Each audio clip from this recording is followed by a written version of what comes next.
আমি সজীব ওয়াজেদ জয় বলছি। আপনারা জানেন, আপনারা নিজের চোখে দেখতে পেরেছেন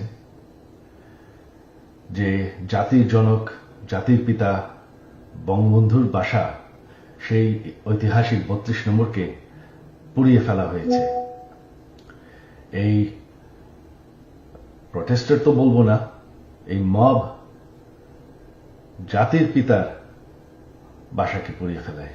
সেই বাসা যেখানে বঙ্গবন্ধুকে হত্যা করা হয়, বঙ্গবন্ধুর আমার পুরা পরিবারকে হত্যা করা হয়, যেই বাসা ৭৫-এর খুনিরাও ধ্বংস করার সাহস পায়নি, যেই বাসা এখন এতদিন ওনার মিউজিয়াম ছিল, সেই বাসাকে তারা পুড়িয়ে ফেলেছে।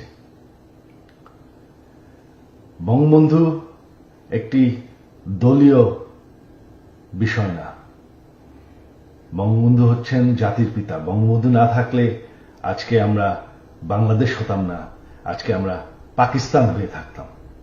এই কালো রাত, যেই রাত্রে বঙ্গবন্ধু এবং আমার পরিবারকে হত্যা করা হয়।